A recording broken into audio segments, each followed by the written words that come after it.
Bismillahirrahmanirrahim. Yang terhormat Ketua Jami'iyah TK Islam Al-Azhar, Ibu Rena Ayu Amalia PSI, dan yang terhormat anggota Jami'iyah TK Islam Al-Azhar, yang terhormat pemateri Dr. Adi Radityo Prabowo Ayah Radit dari kelas B2, dan seluruh wali murid TK Islam Al-Azhar Cilegon yang saya banggakan. Assalamualaikum warahmatullahi wabarakatuh. Waalaikumsalam warahmatullahi wabarakatuh. Alhamdulillah, marilah kita panjatkan puji syukur kehadirat Allah Subhanahu wa taala yang telah melimpahkan nikmat dan karunia-Nya kepada kita semua. Salawat serta salam mari kita curahkan kepada Nabi besar Muhammad SAW sehingga kita dapat berkumpul bersama-sama dalam acara Father Show COVID Today. Berikut susunan acara pada siang ini. Yang pertama, sambutan Ketua Jami'iyah. Yang kedua, penyampaian materi.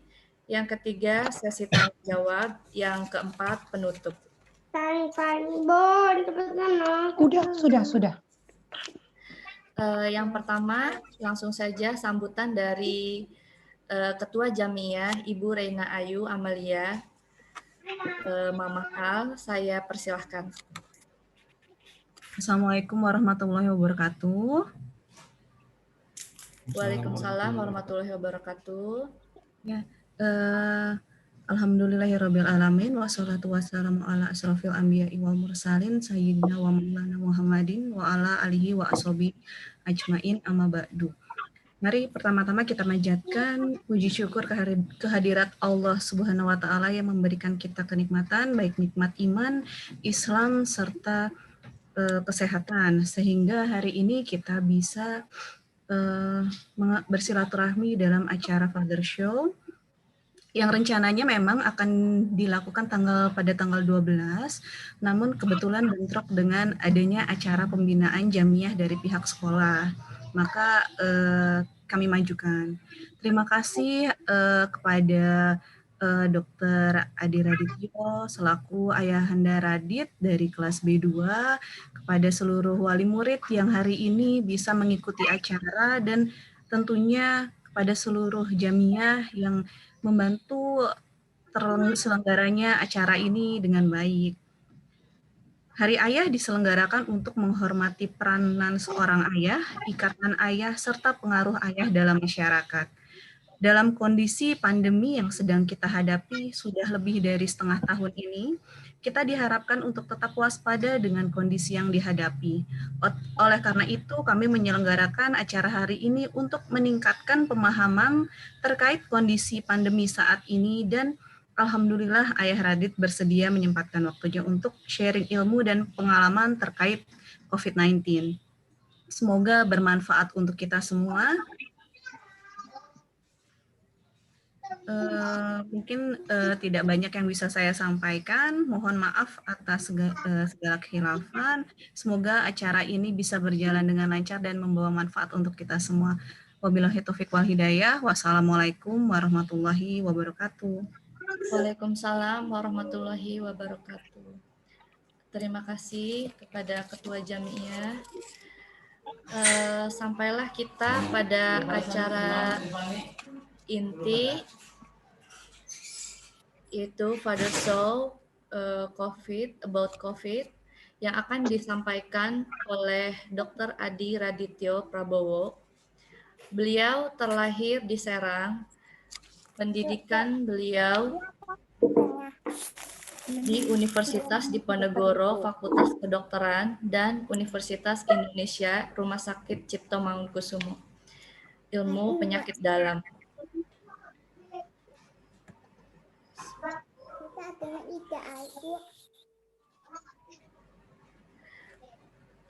Pelatihan atau seminar yang beliau ikuti, salah satunya Advanced Trauma Life Support, dan berbagai pelatihan atau seminar tersebut dilaksanakan di kota-kota seperti Semarang, Jakarta, dan Solo. Pengalaman kerja beliau banyak sekali, diantaranya Rumah Sakit Krakatau Medika Cilegon dan RSUP Nasional Cipto Mangunkusumo. Untuk catatan, sesi tanya jawab dapat dimulai di tengah materi yang sedang disampaikan. Saya akan memberikan jeda. Kepada beliau, yaitu Dr. Adi Radityo Prabowo, saya persilahkan. Ya, terima kasih. Suara saya terdengar? Terdengar. Ya, terdengar ya. Perkenalkan, saya Adi. Saya ayah dari Radit ya. Ayah dari Radit B2 ya, Radit ya. Kemarin dapat kesempatan dari memang dari teman-temannya ibu-ibunya temannya Radit ya, ibu-ibunya temannya Radit untuk coba ngasih materi untuk permasalahan COVID ya. Memang seperti kita ketahui ya, COVID ini mungkin udah mulai di zona jenuhnya, baik ibunya, bapaknya atau anaknya.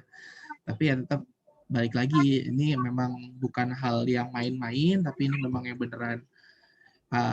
Buat pengalaman aja, malam ini saya sudah nemuin 8 pasien COVID di Jakarta di RSCM.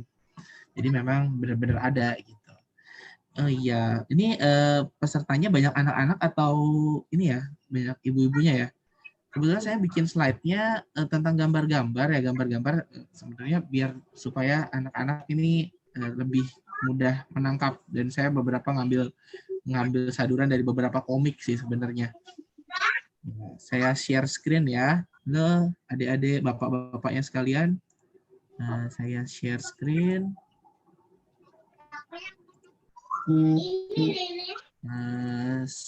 Apa ini saya terlihat?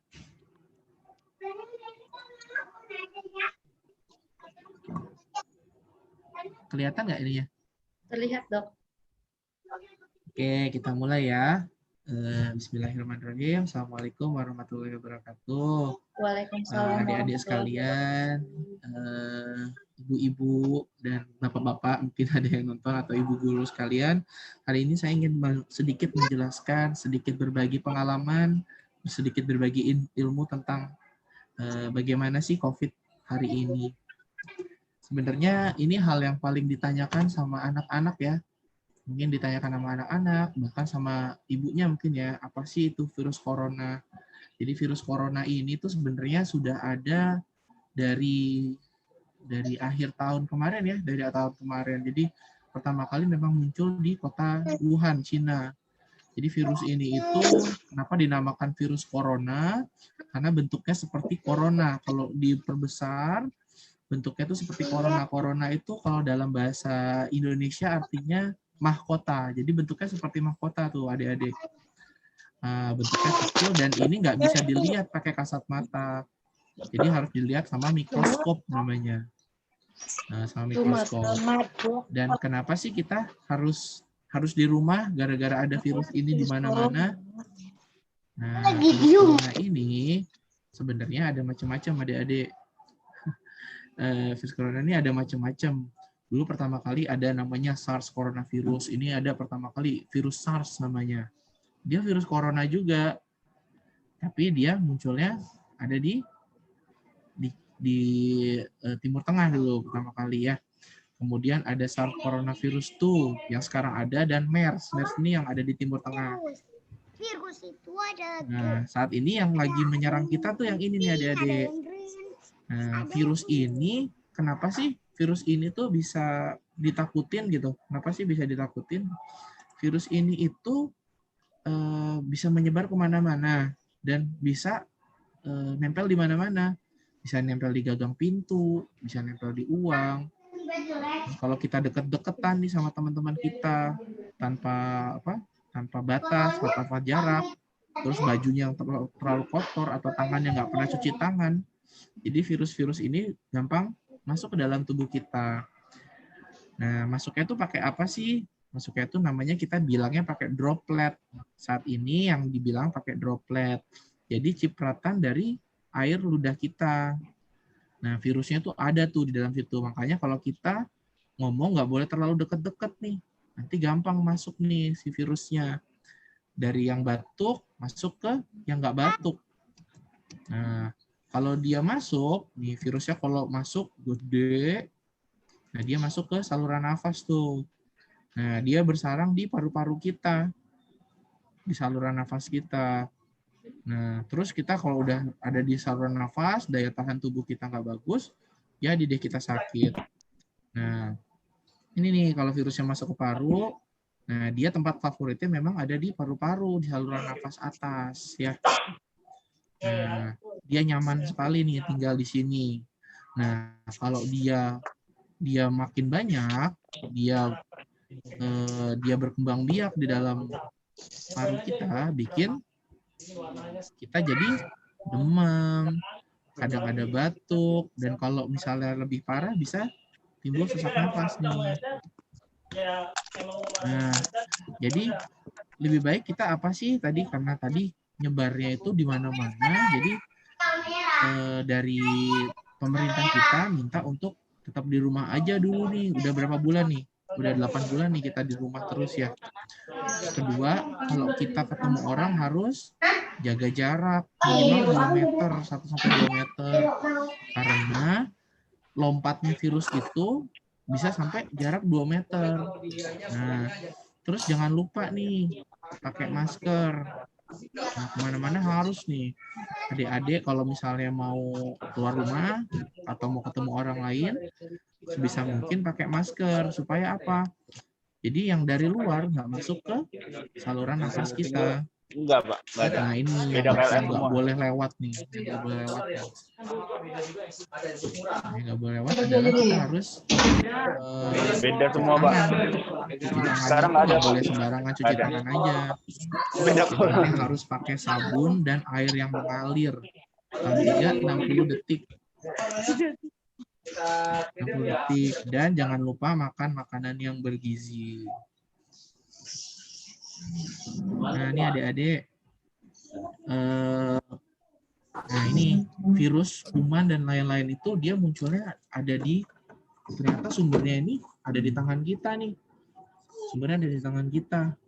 Bisa di sela-sela jari, telapak tangan, punggung tangan, kemudian di dekat pergelangan tangan. Jadi kalau cuci tangan kita nggak bisa seenaknya, kita harus benar-benar tertata ya. Cuci tangannya harus benar-benar tertata. Nah, ini waktu cuci tangan, satu syaratnya airnya harus mengalir. Supaya apa? Supaya kumannya juga ikut ngalir nanti ketika kita kenakan air. Nah, basahi tangan dengan air dulu, kemudian tuang sabun secukupnya. Nah, ini adik-adik yang suka main sabun nih, kalau lagi mandi nih, jangan dibuang-buang ya. Ya, Bang. Sabun ya. Terus, nah ini digosok ke telapak tangan, ke punggung tangan. Jangan lupa di sela-sela jari ya, di sela-sela jari. Jangan lupa. Karena tadi kuman, virus, dan lain-lain itu nggak cuma ada di telapak atau punggung tangan kita aja, tapi ada di sela-sela jari. Kemudian kita genggam jari kita kayak gini, kita cuci supaya yang di ujung-ujung jari kita juga ikut hilang si kumannya. Kemudian jempol, punggung tangan, sebaliknya, kemudian di kuku-kuku kita. Caranya gini, digosok-gosokkan. Sebaliknya juga, ya. Kemudian nyalakan kerannya lagi, dibilas sampai bersih dan dikeringkan dengan lap yang kering. Nah, yang penting juga nih, kalau adik-adik ini kan udah mau misalnya udah mulai mau berpergian keluar gitu ya. Yang paling penting itu tadi pakai masker. Pakai masker dan jangan cuman pakai face shield ya. Jangan cuman pakai penutup muka yang dari plastik itu, tapi tetap harus pakai masker. Pakai masker itu benar-benar bisa paling tidak melindungi, mencegah si kuman itu masuk ke saluran nafas kita. Dan pastikan satu, maskernya harus bersih. Nggak boleh masker yang habis jatuh dipakai lagi, atau masker yang sudah rusak terus dipakai. Terus gunakan masker hingga menutup hidung. Jadi maskernya nggak boleh tuh ada di bawah hidung. Nih kayak Om nih ya. Kayak Om nih maskernya ada di benar-benar nutup hidung, nutup mulut. Nih. Jadi usahakan tidak kena udara luar. Terus jika ingin melepas masker, dari bagian telinga. Ya, karena ini Om maskernya kan masker biasa ya, masker yang buat di rumah sakit. Kalau yang di rumah dari bagian telinga, jangan disentuh depannya ya. Kan tangan kita belum tentu bersih ya. Dan jangan lupa yang paling penting kalau misalnya mau copot atau mau pakai masker, cuci tangan dulu. Pastiin tangan kita juga bersih. Ya, ini masker itu nggak boleh pakai masker medis yang bekas atau udah rusak. Jadi udah dipakai, ya langsung dibuang di tempat sampah ya. Tempat sampahnya juga harus benar-benar tertutup. Terus kedua, pakai masker kain yang kotor tuh nggak boleh atau basah. Nah, masker, nah itu tadi yang penting, nggak boleh kita nyentuh masker kita dengan tangan yang kotor ya. Jadi harus benar-benar bersih tangannya. Dan diusahakan nggak nyentuh-nyentuh bagian depan. Kalau kita nyentuh bagian depan, kumannya yang ada di tangan kita nempel nanti kehirup sama nafas kita. Terus kedua nih, yang paling sering Om temuin di jalan nih, orang-orang pakai masker cuman sampai mulutnya aja nih, hidungnya nggak ditutup, ya, mulutnya nggak masuk kuman tapi hidungnya masuk kuman. Sama kalau maskernya jangan terlalu longgar, jadi milih masker yang pas. Sekarang kan banyak tuh masker-masker yang warnanya lucu-lucu ya, adik-adik ya. Nah, ini yang penting nih. Kalau misalnya mau menjaga daya tahan tubuh kita agar tetap sehat, satu, nih jangan males-males nih untuk olahraga. Olahraga ringan aja di rumah, bisa senam-senam atau bisa jalan di tempat di rumah. Terus, nah ini adik-adik yang nggak suka makan nih. Mana nih adik-adik yang nggak suka makan nih? Makannya harus macam-macam, bergizi, padat gizi, ya. Jadi nggak boleh nih adik cuma makan pakai nasi, pakai telur aja, atau mungkin nasi pakai nugget aja. Jadi adik harus ada buahnya, harus ada sayurnya, harus ada proteinnya, boleh ada ayam, boleh ada ikan. Nah, harus banyak minum air putih dan nah ini tidur yang cukup. Ya, tidur yang cukup, istirahat yang cukup. Terus kedua, tidak masuk ke dalam tubuhmu jika kamu kumannya jangan sering-sering nih megang daerah wajah dalam kondisi tangan kita kotor ya. Kalau kondisi tangan kita kotor, nyentuh wajah otomatis kan kumannya masuk di sekitar di sekitar wajah ya, dekat mulut dan hidung. Nah, cuci tangan nih minimal 40 detik dengan air mengalir dan sabun.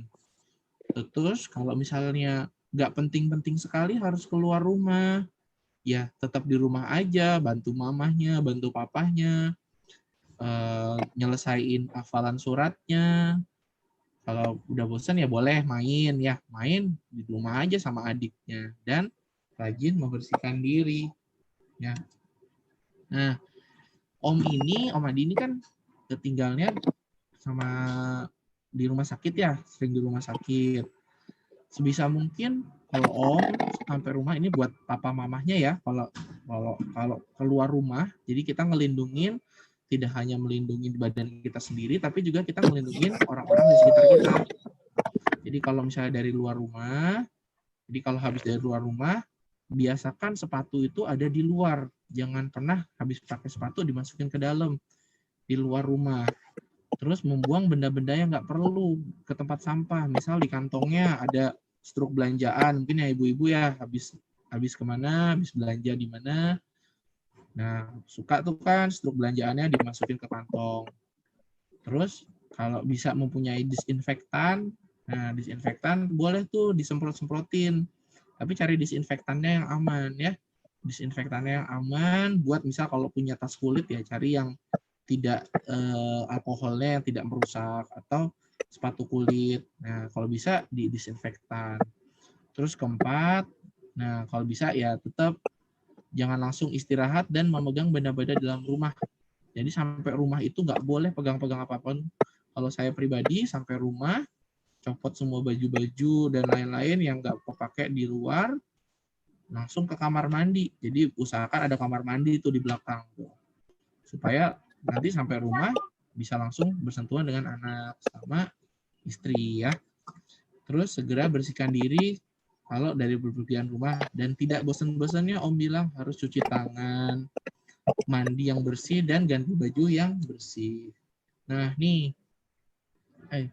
Ini gambar Om nih. Ini gambar Om kalau di daerah COVID nih. Om selalu berpakaian lengkap. Dari kepala, Om pakai face shield. Di dalamnya face shield nih Om pakai kacamata. Pakai hazmat namanya. Hazmat. Baju ini panasnya bukan main loh. Kayak astronot ya.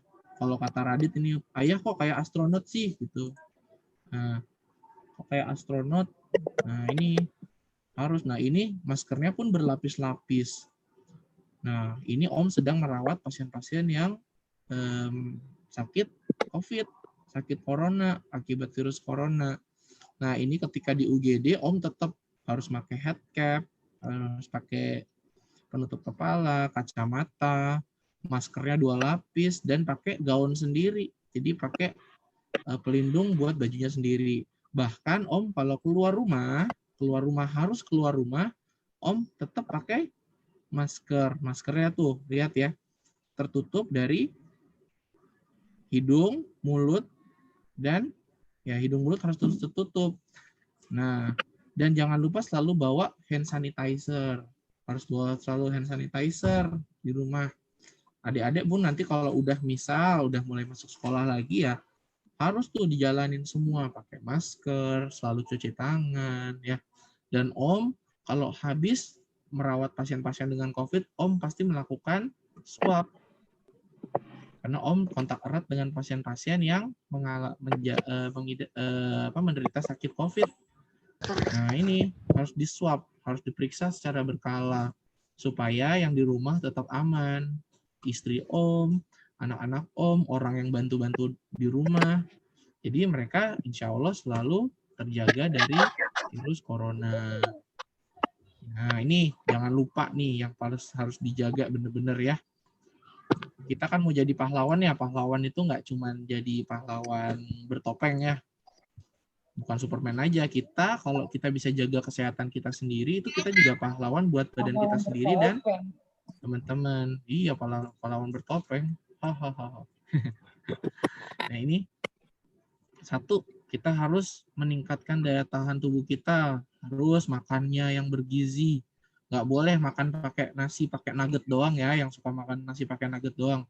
Harus ada ikan ayamnya, harus ada telurnya, harus ada sayur, minum air putih yang cukup. Kalau suka susu, minum susu. Terus waktunya tidur siang, karena tidur siang ini bagus buat menjaga kesehatan kita. Dan jangan lupa olahraga. Dan kemana-mana, satu, jangan lupa selalu cuci tangan, dan cuci tangan. Terus ketiga, pakai masker yang benar, ya, harus ketutup semuanya, ya. Dan yang penting kalau misalnya harus bertemu sama orang, yaitu jaga jarak, ya. Sekarang yang penting jaga jarak dulu. Sekian penyampaian dari Om. Kalau ada yang mau tanya-tanya, boleh, ya. Assalamualaikum warahmatullahi wabarakatuh. Waalaikumsalam warahmatullahi wabarakatuh. Acara selanjutnya, acara sesi tanya jawab, bisa dituliskan di kolom chat dengan menuliskan nama orang tua dan anak. Saya persilahkan.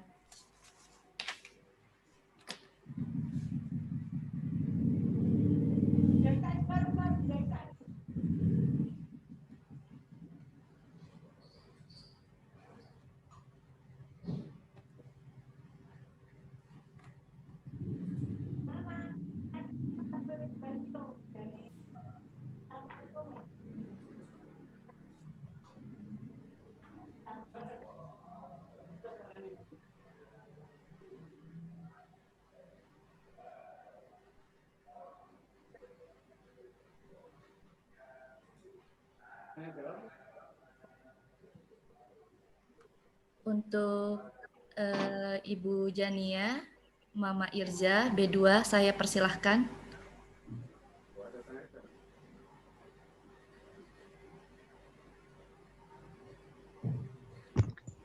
Terima kasih. Assalamualaikum warahmatullahi wabarakatuh.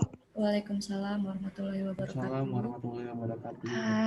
Mau tanya Pak Dokter, Di anak-anak itu kan sering sakit batuk flu ya biasanya. Nah, untuk di tengah pandemi ini kan kalau dikit-dikit ke rumah sakit kita juga masih takut. Yang ingin saya tanyakan, kapan sih ketika gejalanya sudah seperti apa gitu, kita harus ajak anak kita ke rumah sakit ketika batuk dan flu? Ya segitu aja, terima kasih. Ya, ini pertanyaan bagus dan pertanyaan banyak ibu-ibu ya sebenarnya ya. Pertanyaan banyak ibu-ibu. Kapan sih kita harus ke rumah sakit? Kapan sih kita harus ketemu dokter ya? Sebenarnya sama ya kalau kita zaman kita kecil dulu, ketika kita sakit, ibu kita biasanya nggak langsung tuh bawa kita ke dokter ya. Biasanya nunggu beberapa hari dulu, baru dibawa ke dokter.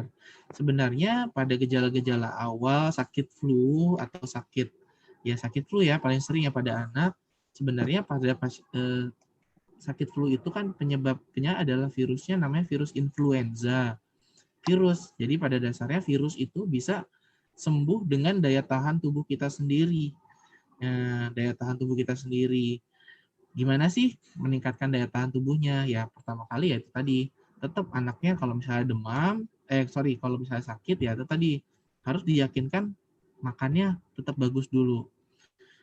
Terus kedua, istirahatnya cukup dulu. Tadi itu yang meningkatkan daya tahan tubuh kan adalah istirahat dan makan yang cukup dan bergizi. Terus kedua, kita juga harus nyimpen nih paling tidak obat-obatan yang sekiranya first aid. Jadi obat-obatan untuk pertolongan pertama. Terutama kalau pada anak-anak yang paling kita takutkan, yang paling kita khawatirkan kalau anak kita pasti demam ya. Kita harus punya obat turun panas dan kita harus tahu dosisnya. Paling tidak, kalau anak saya berat badan segini, saya ngasihnya segini. Dan nggak sekonyong-konyong ya, nggak langsung hilang gitu, diminum obat langsung dingin. Ya memang namanya pengobatan ada prosesnya. Jadi biasanya diminum 3 kali sehari dan lain obat turun panasnya. Terus obat-obat flu ringan pun boleh kok. Obat-obat flu ringan mungkin ketika kita berobat ke dokter anak, boleh dok, kira-kira obat-obat yang bisa disimpan yang mana nih dok? Kalau misalnya anak kita sewaktu pilek atau batuk. Tapi yang paling penting adalah di era pandemi ini sebisa mungkin kalau tidak terlalu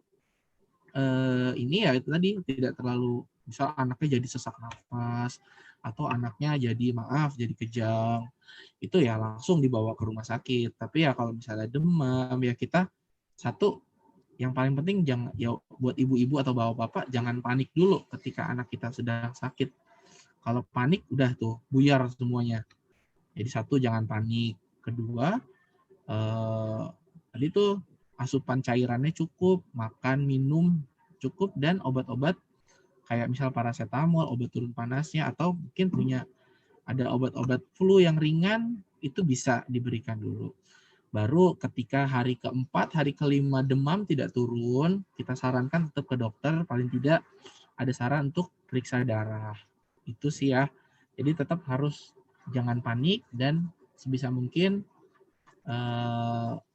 jaga asupan makanannya, minum obat-obatan yang sekiranya bisa bisa meredakan gejalanya si adik. Kayak misal obat turun panas itu bisa diulang tuh setiap 4 jam sekali, itu boleh, aman sekali. Obat turun panas seperti paracetamol tuh bisa kita ulang 4 jam sekali itu boleh pada anak. Tapi dengan dosis yang sekiranya kita bisa tahu gitu ya. Dan jangan sungkan kalau kita lagi berobat ke dokter, tanyakan ke dokternya. Bawel nggak apa-apa. Lagi kalau ke dokter anak tuh, kalau kita bawel ke dokter anak itu biasanya dokter anak juga, oh iya ini ibunya care. Sebenarnya meringankan beban dokternya juga sih. Gitu. Menjawab Ibu?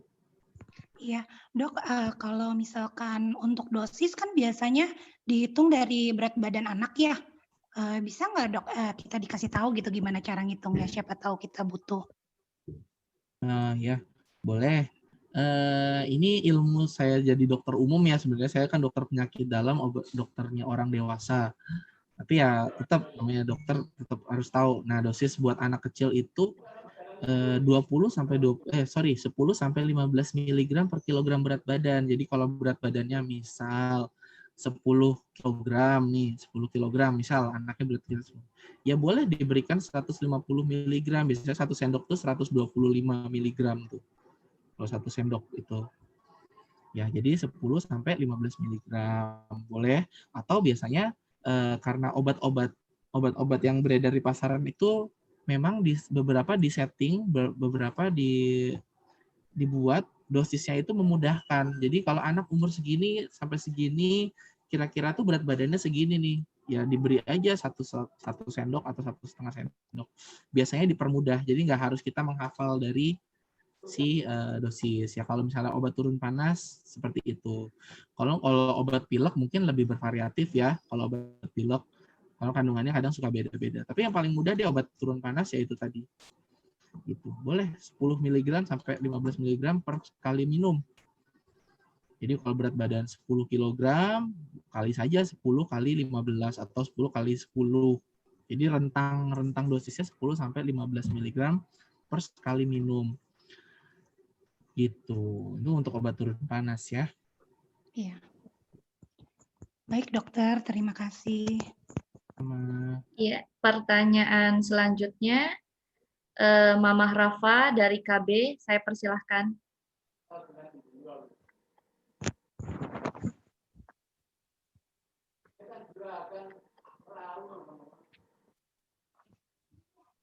Mama Rafa?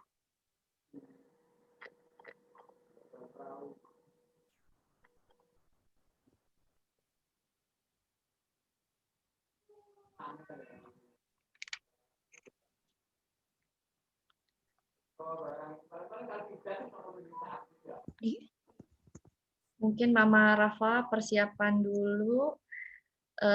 Selanjutnya dari Bunda Syama. Saya persilahkan. Kayaknya dari suara aja boleh ya Bun ya? Oh boleh, boleh.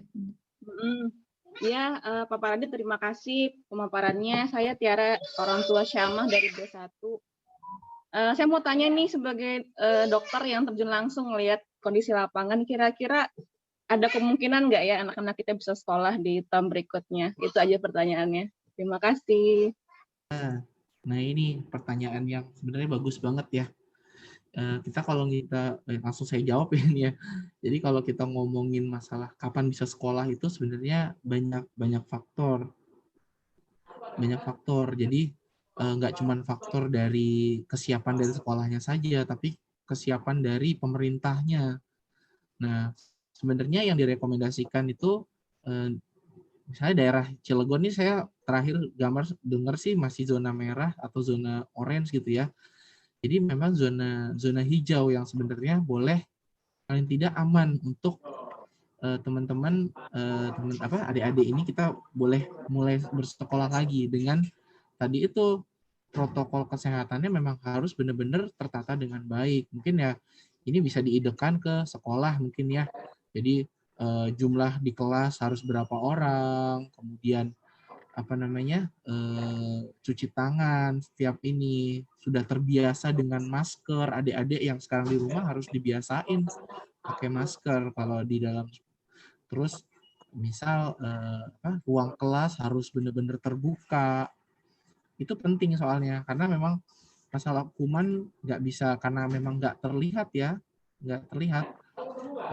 Jadi memang sebisa mungkin ya itu tadi protokol kesehatannya segala sesuatunya memang tetap harus dipikirkan. Nah memang balik lagi untuk bisa sekolah lagi yang nggak dipungkiri, bukan jadi hal yang mustahil, tetap boleh. Tapi itu tadi kesiapan dari kotanya sendiri udah siap atau belum gitu. Mungkin ada beberapa sekolah memang sudah mulai buka, tapi apa jamin gitu?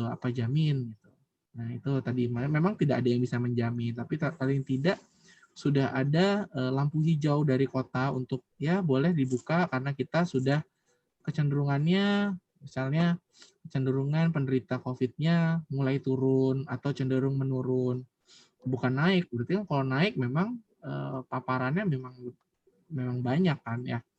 Seperti itu. Mungkin jawaban saya seperti itu ya, Ibu-ibu ya. Pertanyaan selanjutnya dari Papa Kamania. Saya persilahkan.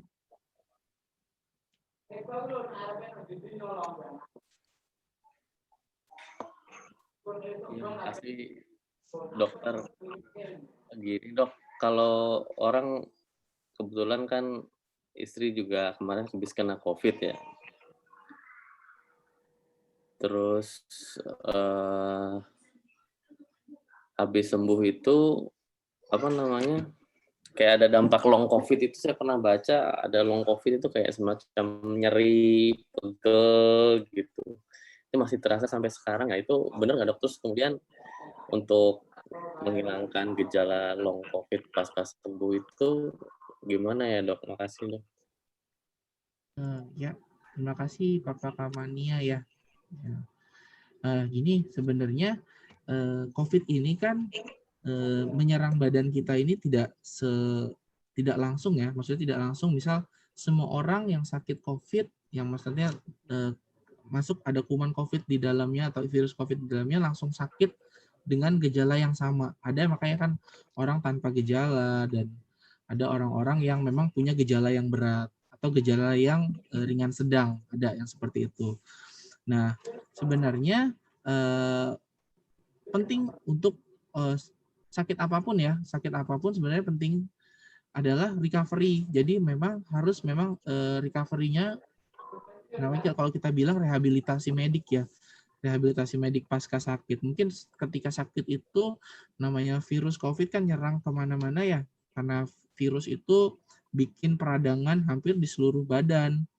Sendi-sendi sakit. Makanya kalau kita sakit flu itu pasti ada nyeri-nyeri badan, ada apa namanya? Ya paling sering nyeri-nyeri badan, nyeri-nyeri sendi gitu.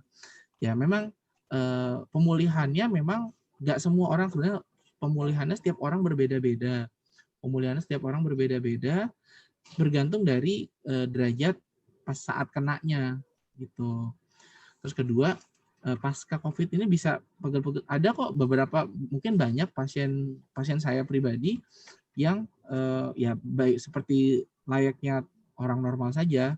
Nah, yang penting di sini mungkin dari mamahnya Kamania ya, mungkin penting untuk tadi tuh tetap harus olahraga supaya sendi-sendinya yang sebelah karena COVID pas sakit itu memaksakan untuk bed rest, untuk terus tidur atau banyak istirahat, jadi lebih kaku ya otot-ototnya. Jadi memang harus direhabilitasi, dikembalikan fungsinya dengan cara latihan-latihan ringan, senam-senam ringan, seperti itu.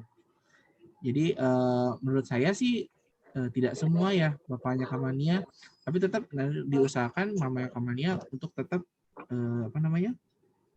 gerak, untuk tetap gerak dan tetap tadi makan bergizi dan lain-lain itu harus tetap gitu. Untuk sequelae itu apa ya? Gejala sisanya memang sama lah kalau kita habis kena flu juga sebenarnya gejalanya mirip gejala flu. Jadi memang recovery-nya memang harus bertahap gitu. Mungkin itu jawaban dari saya. Ya, makasih dok. Itu kalau rehabilitasi medik itu harus dengan dokter rehab medik lagi ya dok? Apa gimana? Tidak harus sih sebenarnya. Sekarang kita punya rehabilitasi medik pun kita kalau kita ke dokter rehab medik pun pasti nanti kita bakal diajari untuk aktivitas fisiknya seperti apa, gerakan-gerakannya. Sebenarnya dengan peregangan-peregangan ringan saja di rumah, olahraga-olahraga ringan di rumah, itu bisa pulih sendiri sebenarnya. Dokter rehabilitasi medik hanya mengarahkan ini gerakan yang tepatnya seperti ini loh, gerakan yang tepatnya seperti ini supaya satu tidak cedera atau mungkin lebih gitu. Jadi nggak harus ke dokter rehab medik. Tapi ya kalau misalnya butuh pendapat yang lebih ahli, mungkin boleh ke dokter rehab medik. Seperti itu.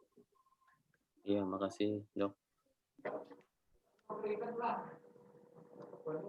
Nah, pertanyaan selanjutnya saya bacakan ya dok. Virus COVID bisa hilang atau bagaimana dok? terkait vaksin COVID sendiri bagaimana?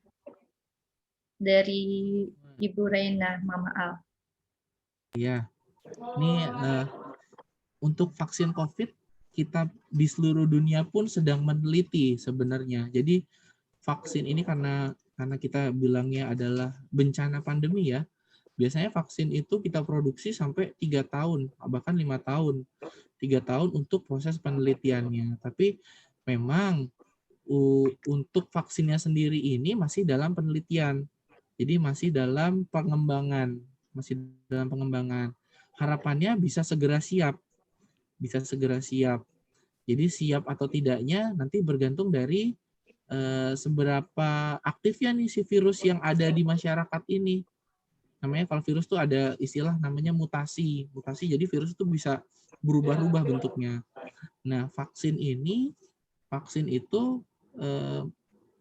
ini apa namanya? Spesifik ya.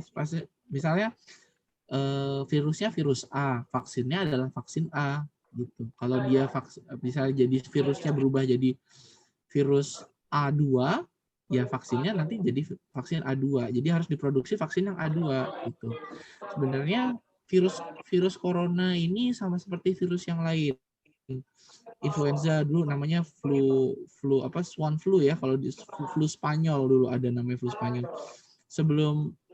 Sebelum vaksinnya muncul ya virusnya tetap bakal ada, dan virus itu bakal terus ada karena virus makhluk hidup.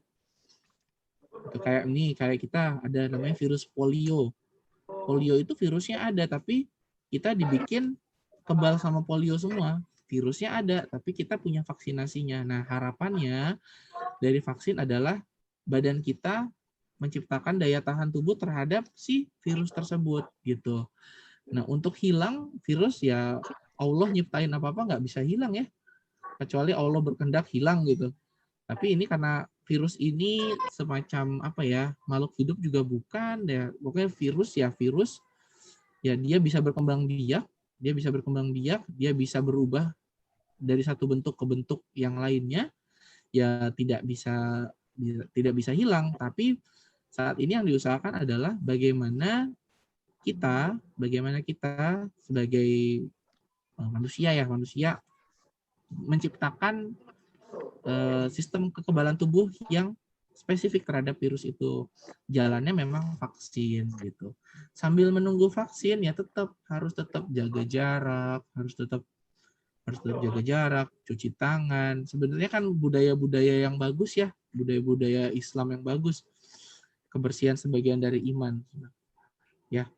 Nah, itu sih mungkin ya, untuk vaksin ini masih dalam pengembangan.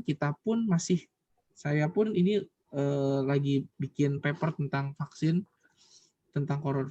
corona buat tugas saya memang.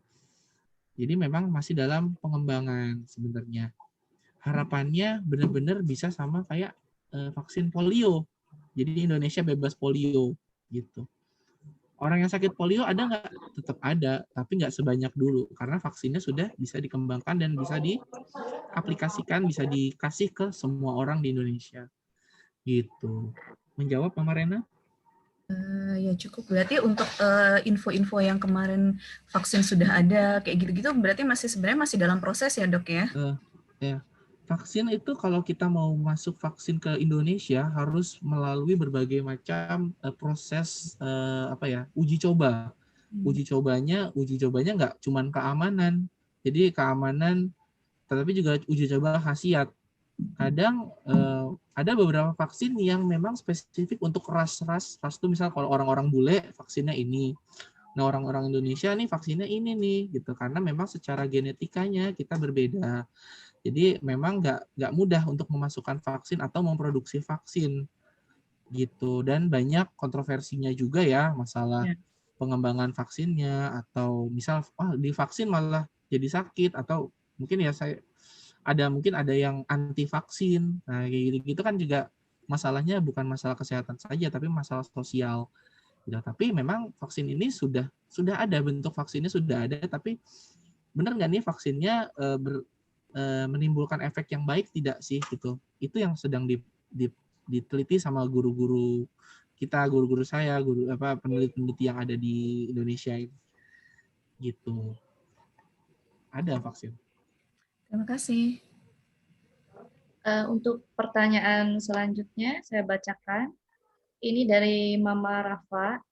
Apakah pemakaian face shield berpengaruh ataukah pemakaian face shield bersamaan dengan masker agar lebih baik atau masker saja cukup? Lalu apakah vitamin daya tubuh untuk anak cukup berpengaruh? Begitu Dok pertanyaannya. Oke. Ya, pertanyaannya bagus ya. Sebenarnya yang direkomendasikan sama WHO itu bukan face shield, tapi masker. Kenapa masker? Karena dia yang menutupi langsung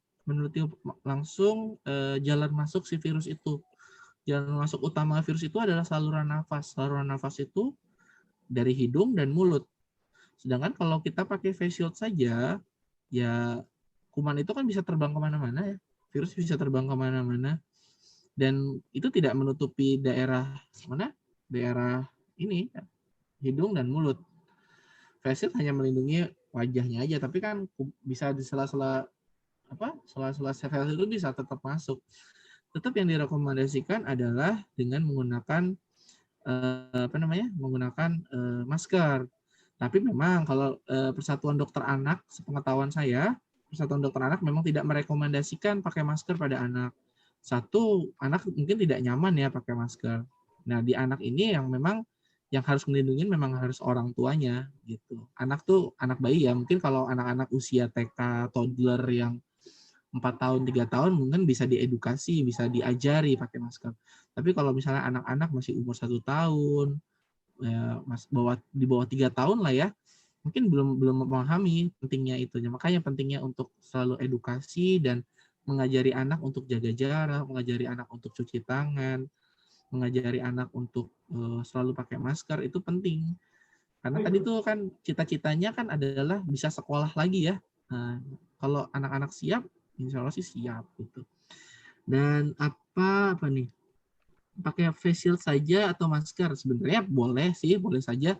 Saya pun pakai face shield kalau misalnya di ini. Jadi mengurangi paparan di daerah wajah. Yang kalau kita usap wajah kita, tiba-tiba kita ini ke hidung ya tetap ke situ kan ya. Kuman yang dari wajah ke mana? Ke hidung pun bakal terhisap. Ya menambah, belum ada penelitian yang secara spesifik meneliti tentang face shield, tapi memang kalau misalnya masker memang sudah terbukti ya, jenis-jenis maskernya pun juga beda-beda. Kayak masker saya ini bisa, kalau dikatakan bisa protektif hampir 90%, tapi ya 10%-nya itu yang kita benar-benar harus cegah gitu. Boleh saja pakai face shield. Terus vitamin daya tahan tubuh untuk anak cukup berpengaruh. Ya sebenarnya vitamin itu dari makan makanan saja sepanjang gizi kita seimbang. Rekomendasi yang dikasih kan bukan minum vitamin, tidak, tapi makan makanan dengan gizi seimbang. Jadi yang penting adalah dari asupan nutrisi si anak tersebut. Sebenarnya vitamin itu hanya suplemen tambahan. Sepanjang ibu-ibu bisa menyediakan menu makanan yang seimbang, ya insya Allah sih ya, insya Allah daya tahan tubuh anak pun bisa terjaga. Itu sih ya. Kalau vitamin sih banyak ya, vitamin itu ada vitamin A, B, C, D, E, K, vitamin K, ada vitamin D yang sedang dikembangkan. Ini pun juga biasanya digunakan pada pasien-pasien yang sakit gitu. Nah, vitamin D ini penting nih, vitamin D. Sebenarnya dalam badan kita nih, nah sekarang penelitian terbarunya memang vitamin D memang punya pengaruh besar terhadap daya tahan tubuh seseorang. Nah, pada dasarnya kita sudah punya modal vitamin D di dalam kulit kita, provitamin D namanya, yang bisa diaktifasi dengan sinar ultraviolet. Makanya tuh kita disarankan untuk berjemur di pagi hari ya, sekitar jam 9, jam 10 ya, jam 8 sampai jam 10 lah ya. Kalau jam 11 udah UV-nya udah jahat. Jam 11 sampai jam 12 tuh udah jahat. Ya disarankan jam-jam 8 sampai jam 10 itu matahari yang baik untuk merubah provitamin D kita yang ada di kulit jadi vitamin D. Nah, itu sebenarnya daya tahan tubuh kita udah disediakan sama Allah tuh di badan kita. Seperti itu. Untuk pertanyaan terakhir, Dok, dari Bunda Abi, Seefektif apa hasil uji rapid test sebagai screening awal deteksi COVID-19? Apakah mungkin hasil uji rapid menunjukkan false negatif? Ya, ini pertanyaannya banyak banget yang nanya masalah ini. Sebenarnya false negatif atau false positif bisa terjadi karena kita bukan melihat langsung pada virusnya. Jadi kita melihat pada penandanya. Kita nyebutnya antibody ya, antibody atau antigen. Antigen itu yang dari kumannya kita cari. Antibody itu daya tahan tubuh kita yang karena kita ketempelan virus itu daya tahan tubuh kita ngebentuk tuh si daya tahan tubuh antibody terhadap COVID. Sebenarnya bisa sekali negatif palsu atau positif palsu. Jadi memang kita kalau ngomongin masalah rapid test, memang rapid test itu tidak spesifik. Jadi dia tidak benar-benar oh iya ini pasien ini kalau negatif udah pasti negatif. Itu enggak. Tapi paling tidak kalau kita menemukan yang positif, kita bisa lebih aware. Oh pasien ini orang ini harus di swab untuk memastikan dia benar-benar sedang ada virus yang aktif atau tidak nih di dalam badannya. Gitu. Sebenarnya bisa negatif palsu. Semua pemeriksaan itu ada kemungkinan untuk terjadi negatif palsu atau positif palsu. Banyak faktor. Bisa satu faktor dari alatnya sendiri. Misal alatnya error, itu bisa. Namanya alat ya ciptaan manusia pasti ada errornya. Nah, untuk menyingkirkan untuk menyingkirkan kayak gitu ya hal-hal yang kayak misalnya positif palsu, negatif palsu, makanya kita perlu ada yang namanya kalibrasi atau diuji nih alat-alatnya. Jadi nggak semua sebenarnya rapid test itu tetap diperlukan ya, tetap diperlukan untuk screening awal sebenarnya. Tapi jangan senang dulu kalau hasil Anda negatif gitu. Hasil Anda negatif, tetap balik lagi meskipun Anda negatif, jaga jarak, cuci tangan, pakai masker itu harus. Belum tentu Anda yang negatif rapid testnya antigen penanda badan kalian negatif, kalian tidak menyimpan kuman yang sedang aktif gitu. Karena antibodi itu baru kebentuk beberapa hari setelah nempel kuman ke dalam badan kita. Jadi tetap bisa gitu. Menjawab, Ibu? Dok, masih ada lagi Mama Alja, saya persilahkan. Boleh.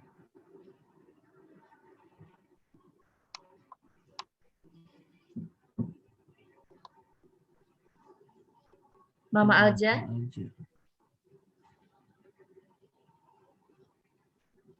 Oh, untuk selanjutnya yang saya mau bacakan.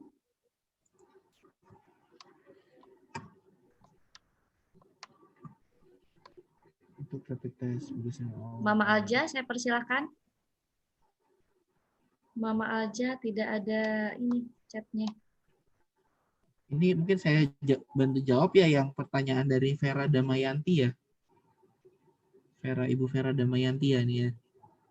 Menanyakan kalau konsumsi vitamin seperti vitamin. imbus untuk imbus anak dalam waktu panjang berbahaya atau tidak ya. Terima kasih.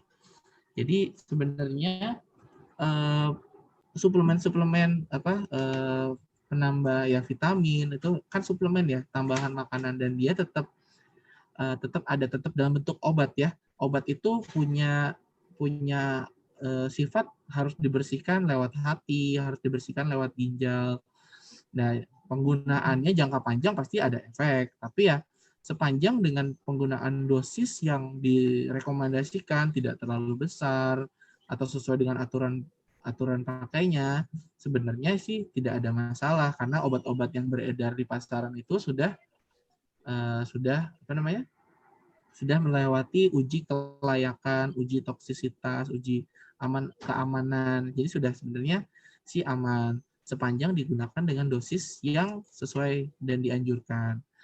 Tapi balik lagi, sepanjang kita bisa memasukkan, kita bisa mengakses, kita bisa dapat asupan makanan yang cukup, vitamin-vitamin seperti ini tidak begitu diperlukan gitu. Boleh sebagai suplemen saja, namanya suplemen kan tambahan ya gitu. boleh-boleh saja. Tapi ya kalau misalnya jangka panjang ya kalau bisa vitamin diganti vitamin C, misal buat anak nih, kalau bisa diganti dengan jeruk sehabis dia makan sebenarnya sudah cukup gitu.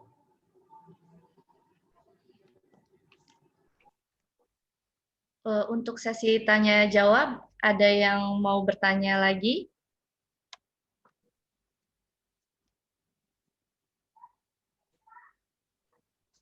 Ya, saya rasa sudah cukup. Ada 7 pertanyaan.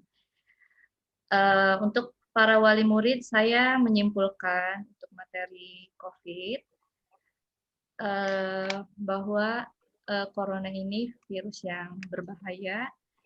Jadi pesan dokter tadi,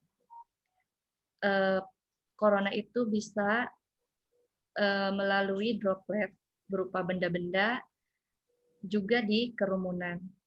Jadi lebih baik kita di rumah saja, apabila berkegiatan di luar rumah pun menjaga jarak, dan sampai di rumah harus cuci tangan sesuai yang tadi dokter praktekkan.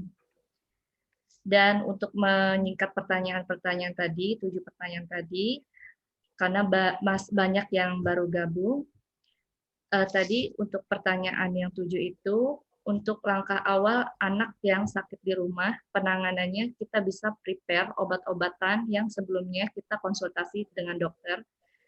Kemudian apakah kita akan bisa sekolah lagi? Bisa sekolah lagi dengan protokol kesehatan yang sangat ketat. Kemudian yang ketiga, bagaimana ketika kita sudah terlanjur terkena COVID, itu bisa ada yang namanya rehabilitasi pasca medik. Dan pemulihan setiap orang yang terkena COVID itu berbeda-beda. Bisa dengan olahraga atau lebih spesifik lagi ke dokter, akan diajari aktivitas ringan dan gerakan-gerakan yang tepat. Kemudian bagaimana dengan vaksin corona? Vaksin sedang meneliti di seluruh dunia ini, dan vaksin itu jangka untuk produksinya kurang lebih 3 tahun, dan akankah kita semua terbebas dari corona? Bisa, karena nanti pun ada yang terkena corona tapi mungkin tidak sebanyak ini. Seperti contohnya polio, masih ada yang terkena polio tapi tidak sebanyak dulu. Kemudian face shield atau masker.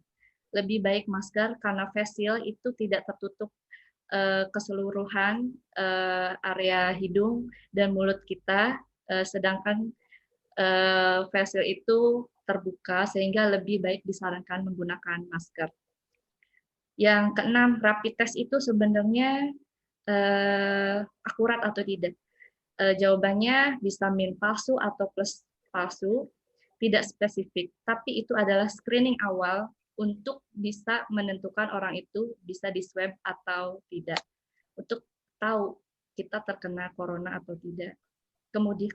Kemudian vitamin boleh atau tidak? Jawabannya boleh sekali, apalagi di tengah pandemi seperti ini.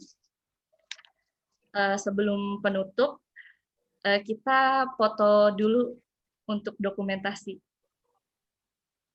Maaf Mbak, Ya. Mbak, ada pertanyaan terakhir yang belum terbacakan mungkin terkait masker khusus anak-anak dari Papa Rafli, mungkin sedikit. Oh, Dok. masih ada Oh Dok. iya, boleh ya. Mohon maaf. Masker khusus anak-anak, sebagian dari mereka aktif dan akhirnya berkeringat dan menempel. Pada dasarnya sih penggunaan masker tadi itu kita lihat jenis maskernya, masker medis atau masker kain biasa.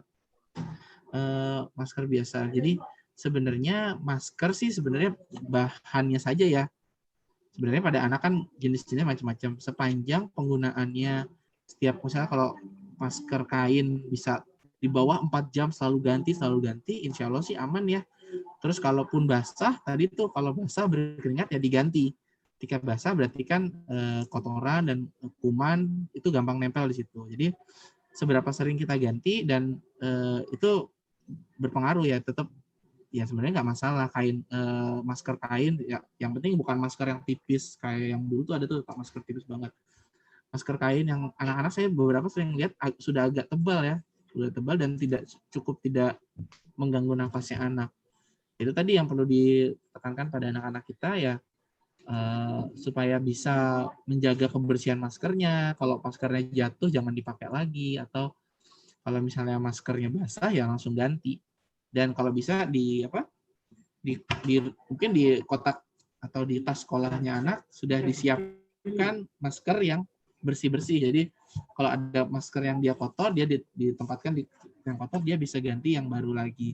Toh masker pun harganya mungkin tidak terlalu mahal ya.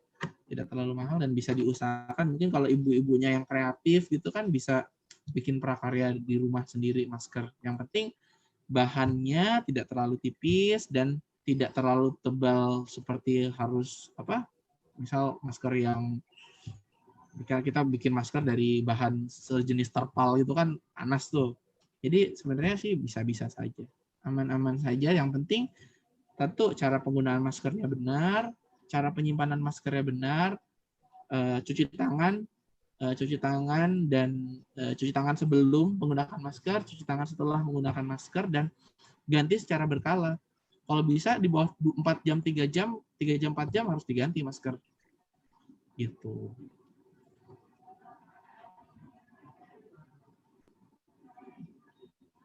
Sudah terjawab semua. Sebelum saya tutup acara ini, kita berfoto dulu sebentar untuk dokumentasi. Slide pertama, siap. 1, 2.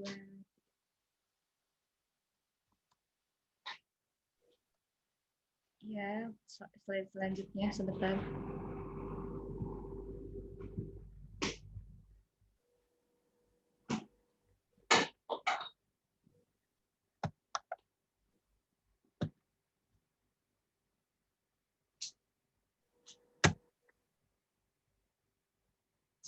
Selanjutnya, yang slide kedua.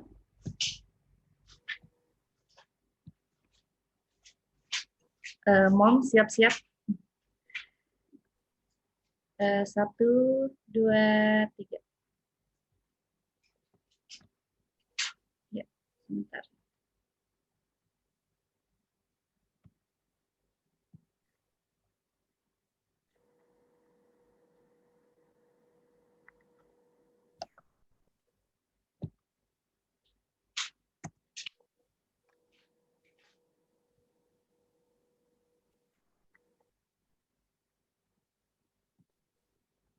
Ya, sudah.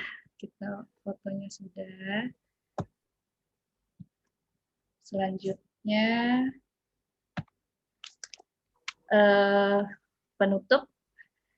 Alhamdulillahirrabbilalamin. Terima kasih atas perhatian dan kerjasamanya semua. Mohon maaf atas segala kekurangan. Semoga ilmu yang kita dapatkan saat ini bermanfaat. Maka suatu saat Rasulullah SAW menjanjikan, sesungguhnya di antara dosa-dosa itu ada yang tidak dapat terhapus dengan puasa dan sholat. Para sahabat bertanya, apakah yang dapat menghapusnya, wahai Rasulullah? Beliau menjawab, bersusah payah mencari nafkah. Hadis ini menjelaskan bahwa seorang ayah yang mencari nafkah untuk keluarganya akan menjadi sarana pengampun atas dosa-dosanya. Teruntuk anak-anak ayah, hargailah, kasihilah, sayangilah, dan cintailah seorang ayah yang telah mencari nafkah untuk kita. Happy Father's Day, everyone. Terima kasih, Dr. Adi dan Ketua Jamiah, Ibu Reina. Wassalamualaikum warahmatullahi wabarakatuh. Waalaikumsalam warahmatullahi wabarakatuh.